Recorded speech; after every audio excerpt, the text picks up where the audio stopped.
Muito bem-vindos, meus queridos irmãos, a mais uma aula do nosso curso Entendendo a Bíblia, Texto e Contexto.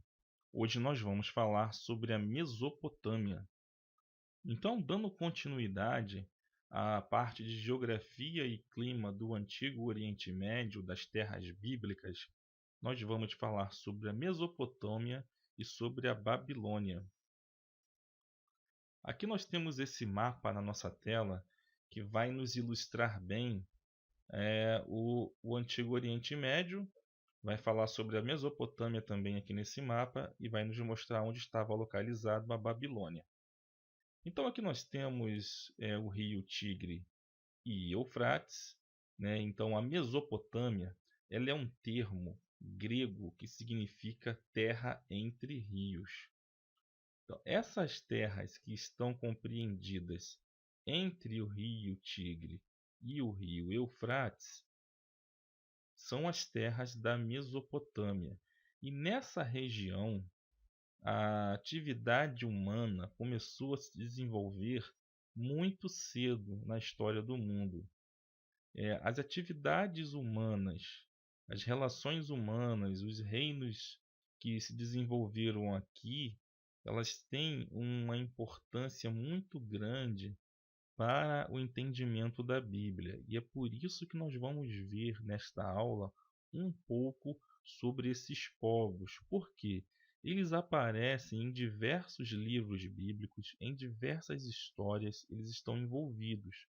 Então, se a gente não tiver pelo menos uma visão geral desses povos e dessa terra, a gente não vai compreender bem o que estava acontecendo em determinados livros. Então, a gente vê aqui, ó, a cidade da Babilônia, capital do reino da Babilônia. E aqui nós temos esses arcos aqui, essas delimitações com diversas cores, que mostram até onde se estendeu o reino, né, esses reinos antigos. A gente percebe que o reino babilônico ele tomou toda a Mesopotâmia. A gente está aqui nessa cor mais para o roxo, mais para o púrpura, né? Vai até mais ou menos aqui próximo à península do Sinai. Já o reino assírio, né, a gente percebe que ele pegou mais, né? Ele foi até a Pérsia, até a Média, veio até aqui em cima na região do Ararat, né, perto da Turquia, da atual Turquia, e desceu e dominou até o Egito. Então, importante a gente saber que também o termo Mesopotâmia, originalmente, ele se referia à região entre rios, mas de Arã. Por isso é chamado, em alguns textos, de Aram Naharim. Então nós vemos aqui que são braços, né, do rio Eufrates, que são chamados de rio Balik e rio Habor. Então, a região original em que a Bíblia ela se refere entre os rios seria essa parte aqui. Nós vemos que nessa região aqui, mais abaixo no mapa, onde está Tadmor e Mari, é uma região deserta, chamada de Rota de Palmira. Só alguns beduínos, poucas pessoas que tinham conhecimento de andar pelo deserto cruzavam esse deserto que vinha desde Damasco e mais abaixo estava já a terra de Israel, ali a região norte de Israel. Então depois vinha para Damasco, passava por Tadmor, que era um oásis no meio do deserto, chegava até Mar e cruzava chegando na região da Mesopotâmia. É como se fosse um atalho, era mais rápido, porém muito mais perigoso. Então as caravanas de comércio e os exércitos evitavam passar por esse local. Geralmente eles vinham pelo caminho do mar e depois chegavam a Damasco, e de Damasco vinham por essa região de Hamat, Ebla, Alepo, e assim vinham de água em água, né, mais próximo possível aos rios. E nós vemos que no Gênesis 24:10 há um texto que ilustra bem essa chamada de Mesopotâmia, a região de Aram Naharim. Nós vemos aqui essa região do Eufrates, né, do rio Eufrates, entre o braço que é chamado de Balik River, o rio Balik, e o Habor River, que seria o rio Habor.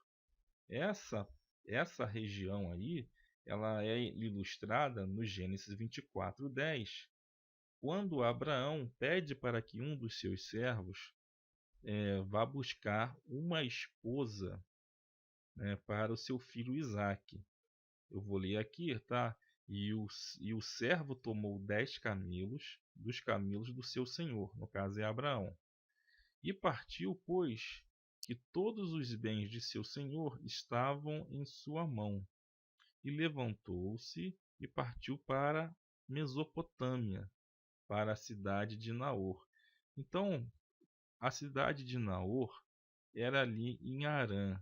Harã ficava entre os dois braços do rio Eufrates, que é ilustrado nesse nosso mapa que está na nossa tela. Harã, Naharaim, né, era a região da terra de Naor. Aqui nós temos, bem junto ao braço, que é o Balik, que é o rio Balik, nós temos aqui a cidade de Harã, aonde o servo de Abraão foi buscar uma esposa para Isaque. Ele se encontrou com Rebeca num ponto geográfico também bem significante, que eram os poços, né? Os poços eram locais onde as pessoas se encontravam naquela época, porque era um local onde as pessoas eles iam retirar água.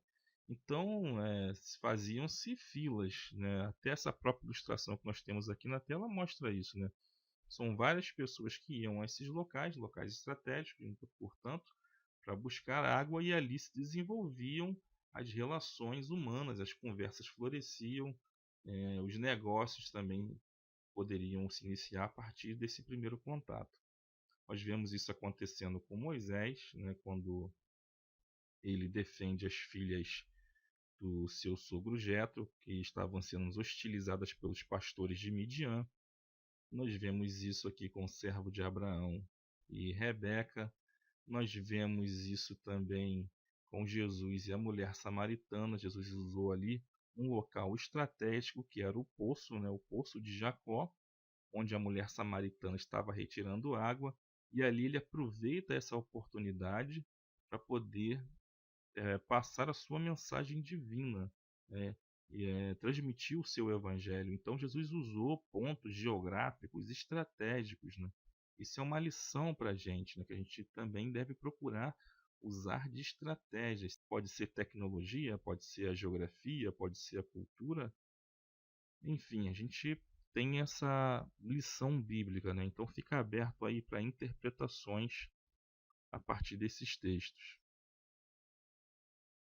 A Mesopotâmia também aparece no livro de Juízes, capítulo 3, versículo 8, quando diz: Então a ira do Senhor se acendeu contra Israel, e ele os vendeu na mão de Cusã e Sataim, rei da Mesopotâmia, e os filhos de Israel serviram a Cusã e Sataim 8 anos.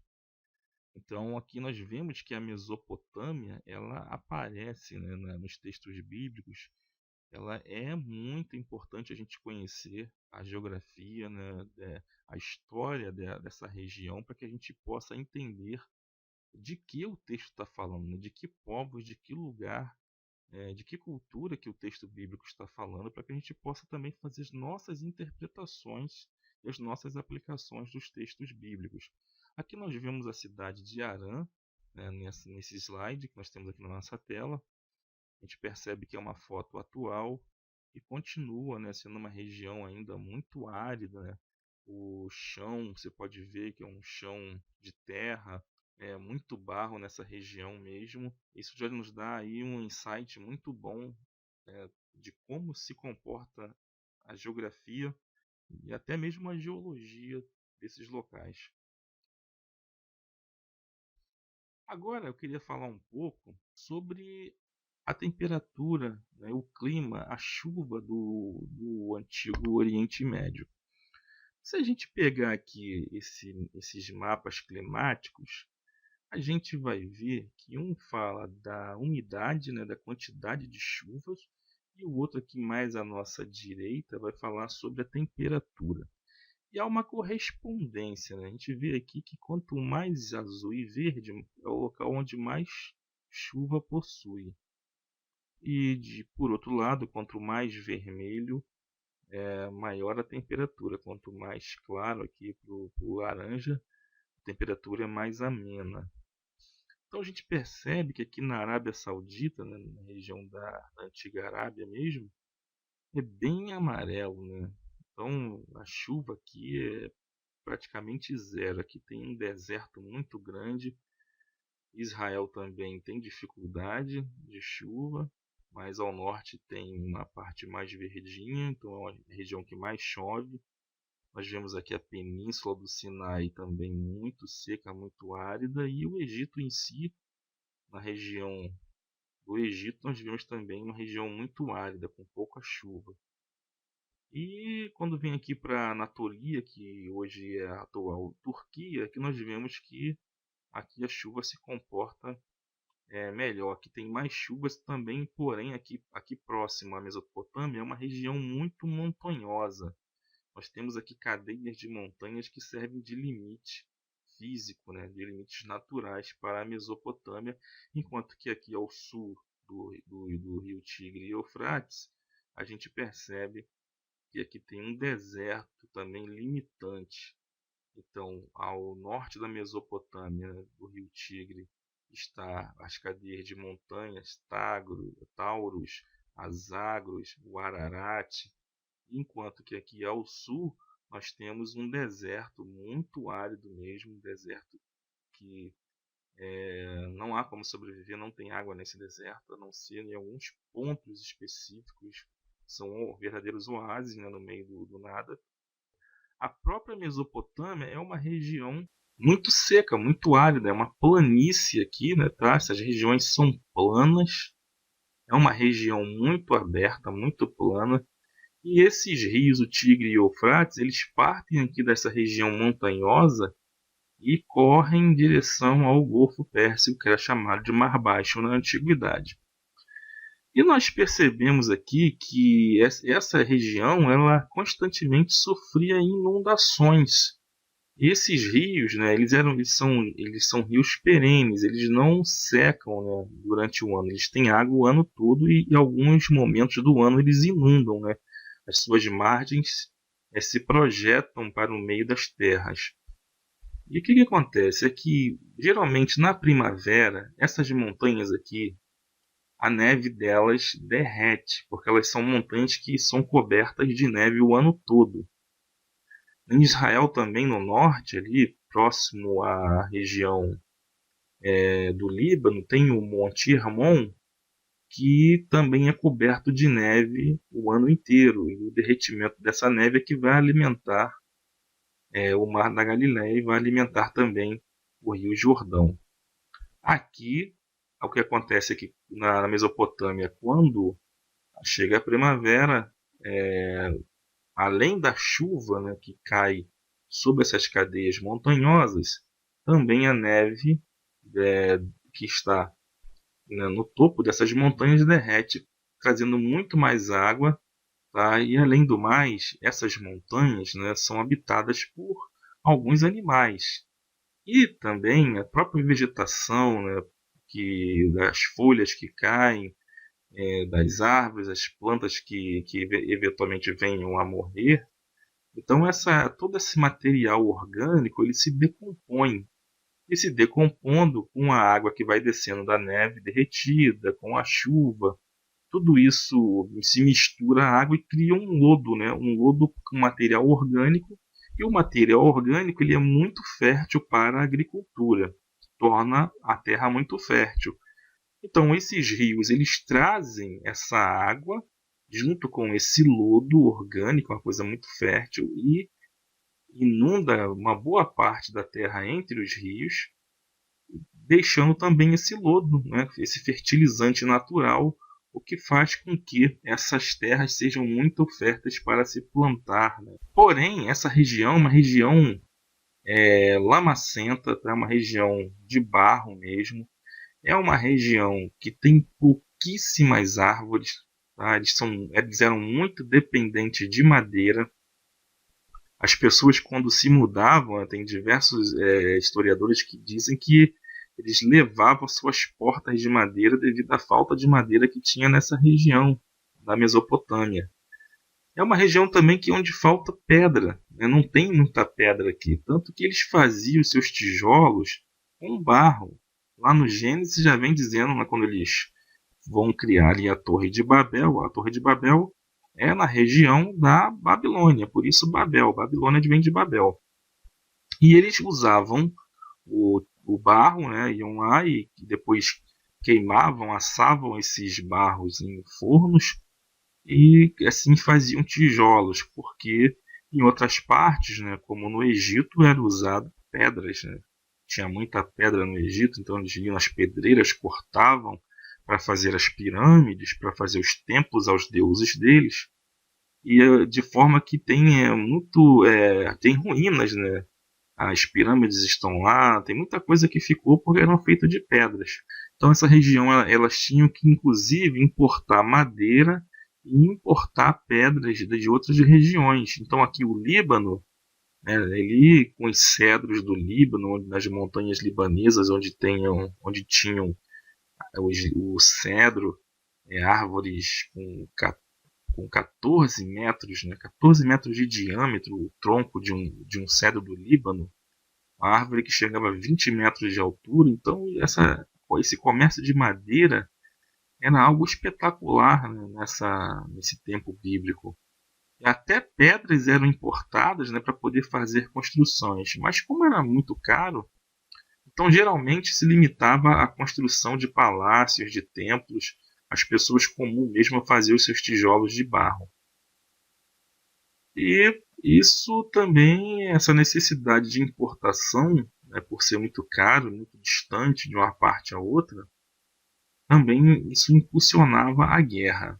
Os reis, quando viram seus reinos começarem a crescer, aliás, esses reinos só começaram a crescer depois que realmente o homem conseguiu dominar essas inundações que aconteciam nesses rios, porque inicialmente essas inundações eram perigosas, eles não sabiam controlar e às vezes essas águas inundavam a região onde eles estavam morando e as cidades tinham que se mover de um lugar para o outro. Mas o homem ele foi aprendendo, né? As civilizações estão aqui melhor no mapa: o rio Balik, o rio Rabur, o Tigre e o Eufrates, tornando essa região um pouquinho mais verde. Nós temos aqui a região do Levante, as montanhas, cadeia de montanhas Taurus. E aqui nós temos as Agro e aqui nós temos a cadeia do Ararat. Então o homem ele aprendeu a dominar essas inundações através de canais. Nós temos aqui essa ilustração que mostra os canais que eles começaram a fazer para trazer essa água para dentro dos campos, para dentro da terra, e assim trazer umidade para a agricultura, trazer também o lodo que vinha junto na água, né, tornando esses terrenos muito férteis. Então eles, a partir daí, a agricultura deles começou a dar mais, né, do que eles necessitavam para poder comer. Então tinha ali um superávit de agricultura, sobrava mesmo. E essas sobras passaram a ser utilizadas para o comércio. Mas mesmo assim, esses produtos, as especiarias, as pedras, o marfim, a madeira, o bronze, o ferro, que essa região necessitava, ela vinha geralmente do Egito ou do Levante, da região de Israel, da região da Fenícia, que é o Líbano, da região da Síria. Então, esses reis, muitas vezes, não queriam ficar pagando, né? Não queriam comprar, até porque era muito caro. Então, eles viam na guerra uma forma de expandir o seu reino. Por isso que essa região vivia em constante conflito. a Bíblia ela usa, né, desses conflitos, usa dessas interações para poder transmitir a mensagem de Deus para a gente. Então é importante a gente conhecer bem essa região para que a gente possa entender do que a Bíblia está querendo falar para a gente.